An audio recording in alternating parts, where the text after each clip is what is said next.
অতঃপর তুমি আমি পর্ব ১১। এইচএসসি পরীক্ষা শেষ হয়েছে ৩ দিন হলো।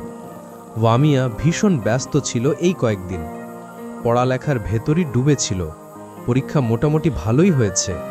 আজ ভাইয়ের বিয়ে, তাড়াতাড়ি হচ্ছে বিয়েটা। হুমায়ুন শেখ দেরি করতে চাইছেন না। মাহিম মুখে না বললেও মনে মনে ঠিকই চাইছিল বিয়েটা তাড়াতাড়ি হয়ে যেন। ওয়ামিয়ার দেখা হয়নি সেদিনের পর থেকে শেহজাদের সাথে। তবে প্রতিটা সময়ে ছটফট করেছে ওয়ামিয়া এক নজর ভালোবাসার মানুষটাকে দেখতে বলে। তবে ভাগ্য হয়নি। সুন্দর করে সেজেছে ওয়ামিয়া, সাধারণ সাজগোজ, তবে এতেই মারাত্মক লাগছে তাকে। মায়া বেগম মেয়েকে দেখে বলে, মাশাল্লাহ, আমার মেয়েকে ভীষণ সুন্দর লাগছে। সবাই মিলে গোছগাছ করে বের হয় রামিসাদের বাড়ির উদ্দেশ্যে। ওয়ামিয়া মাহিমের সাথে বসেছে, আর সবাই অন্য গাড়িতে আসছে। খুব সাধারণ সাদামাটা ভাবেই বিয়েটা হচ্ছে। রামিসাদের বাড়ির সামনে গাড়ি থামে। গাড়ি থেকে নামতেই সবাই ঘিরে ধরে। মেয়েরা গেট ধরতে দাঁড়িয়েছে। দুষ্ট মিষ্টি ঝগড়া করল সবাই। ওয়ামিয়া দেখছিল দাঁড়িয়ে। সবাই ভেতরে ঢুকে। ওয়ামিয়া রামিসার কাছে যায়। রামিসা নিজের রুমে বউ সেজে বসে আছে। ওয়ামিয়া মুচকি হেসে বসে পাশে, মুখটা উঁচু করে বলে, মাশাল্লাহ, খুব সুন্দর লাগছে তোমাকে ভাবি। রামিসা লজ্জা পায়। এরপর কাজী আসেন। কাজী বিয়ে পড়িয়ে চলে যান। রামিসা আর মাহিমকে এক জায়গায় বসানো হয়। রামিসা আর চোখে, এখন খাওয়া দাওয়ার পালা। বেচারি রামিসা খেতেই পারেনি লজ্জায়। মাহিম বিষয়টা খেয়াল করেছে, তবে কি বলবে সে কিছুই বলতে পারছে না। বিদায়ের সময় হয়ে যায়।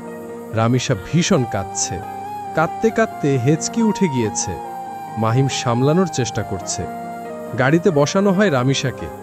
ওয়ামিয়া একপাশে বসে, আর সামনে রামিসাদের একটা কাজিন বসেছে। বউ দেখতে অনেক মানুষ এসেছে। রামিসা বসার ঘরে সোফায় বসে আছে। বেচারির অবস্থা ভীষণ খারাপ। মায়া বেগম বুঝতে পেরে ওয়ামিয়াকে দিয়ে ঘরে পাঠিয়ে দেয় রামিসাকে। ওয়ামিয়া রামিসাকে একটা ফুলে সজ্জিত রুমে নিয়ে আসে। রামিসাকে বসিয়ে দিয়ে চলে যায়। মাহিম রুমে ঢোকার জন্য আসতেই অবাক হয়, সামনে তার কয়েকজন কাজও আর বন্ধু দাঁড়ানো। সবাই দাঁত কেলাচ্ছে মাহিমের দিকে তাকিয়ে। মাহিম ক্রুচকে তাকায়। ওয়ামিয়ার দাঁত কেলিয়ে বলে, ভাইজান, টাকা দাও, না হলে বউ পাবে না, মানে রুমে ঢুকতে পারবে না। টাকা? টাকা কেন দেব তোদের? আমার রুম, আমার বউ, তো টাকা কেন আমি দেব? মাহিমের এক বন্ধু উজান বলে, মামা, বউ তোর, রুম তোর, ঠিক আছে, তবে রুমটা কষ্ট করে সাজিয়েছি আমরা সবাই মিলে।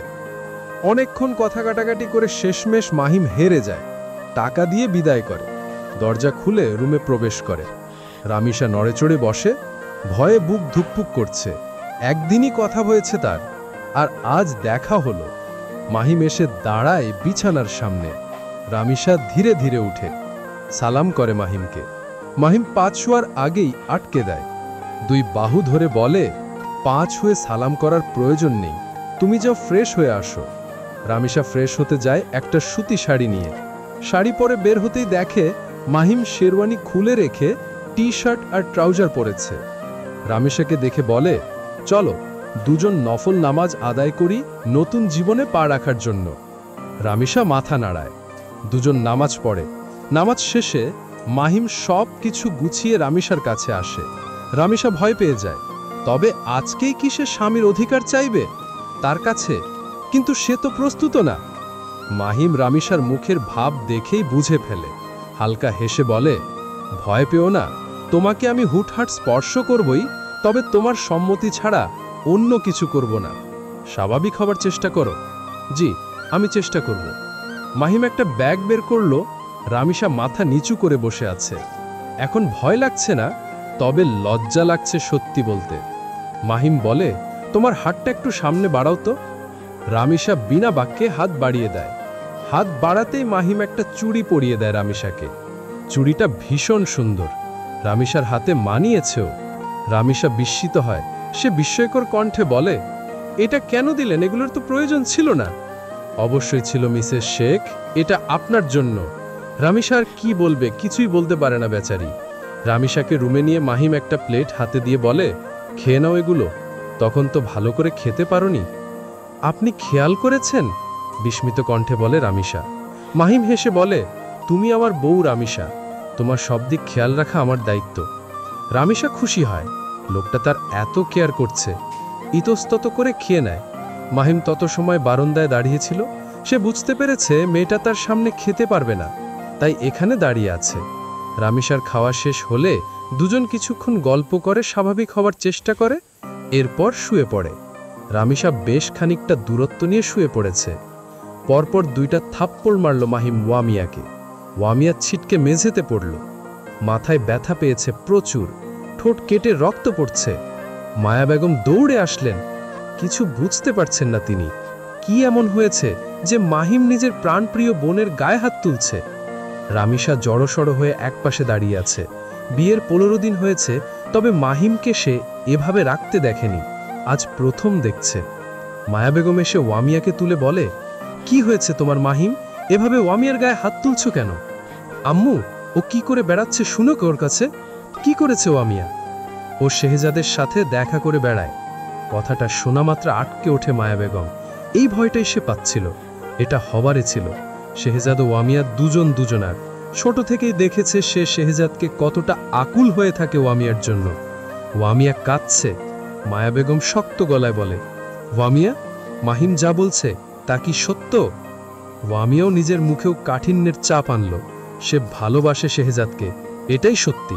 ভালো যখন বেসেছে, স্বীকার তো সে করতেই পারবে। যদি সৎ সাহসী না থাকে স্বীকার করার, তাহলে কেমন ভালোবাসলো সে? ওয়ামিয়া শক্ত গলায় বলল, হ্যাঁ, আমি তাকে ভালোবাসি, সেও বাসে হয়তো, তবে আমায় গ্রহণ করছে না। তবে যাই হোক না কেন, আমি তাকে ভালোবাসি। মেহনাজ, মাহিম হুঙ্কার ছাড়ল, রাগে ফোঁস করছে। রামেশা কিছুই বুঝতে পারছে না। সে চুপচাপ এক কোণে দাঁড়িয়ে আছে। তবে ওয়ামিয়া আগের ন্যায় স্বাভাবিক। যেই ছেলেটা আগে নিজের বেস্ট ফ্রেন্ডের ছাড়া চলতে পারত না, এখন তার নাম শুনলে রেগে যায়। সময় কত কিছুই না করে। সময়ের পরিবর্তনে সব কিছুই পাল্টে যায়। মায়া বেগম অবাক হয়ে দেখছে ওয়ামিয়াকে। এটা কি সেই আদুরে ওয়ামিয়া? না, আজ তাকে ছোট লাগছে না। শক্তপোক্ত মুখ, কঠোর চুয়াল। ওয়ামিয়া সোজা হয়ে দাঁড়িয়ে বলে, ভাইজান চিল্লাবেন না, আমি সত্যি বলতে ভালোবাসি। আমি সত্যি বলছি, আমি ভালোবাসি শেহজাদ ভাইকে। আর হ্যাঁ, তাকে ছাড়া বিয়েও করব না কাউকে। মেহনাজ, সে এখন আমার কিছুই না, তুই সামনে থেকে সর। ওয়ামিয়া রুমের এসে দরজা বন্ধ করে দেয়। মাহিম রেগে বাড়ি থেকে বেরিয়ে যায়। মায়া বেগম ফোন করেন দ্রুত স্বামীকে। হুমায়ুন শেখ এখন স্কুলে। এই দুপুরে অবশ্য সে বাড়িতে থাকেও না। রামিসাও নিজের রুমে চলে যায়। এই কয়দিন বেশ কাটছিল তার। মাহিম বন্ধুর মতো আচরণ করে আর ওয়ামিয়ার সাথে গল্প করে, সাথে ওজিফাও যোগ দেয়। মায়া বেগম তার সাথে ভীষণ ভালো ব্যবহার করেছে। সে সত্যি মুগ্ধ হয়েছে সবার আচরণে, তবে বুঝতে পেরেছে পরিবারে কিছু একটা আছে। ভাই, মাহিম ভাই সব জানতে পেরেছেন? শেহজাদ আটকে উঠল। প্রিয়সী ঠিক আছে তো?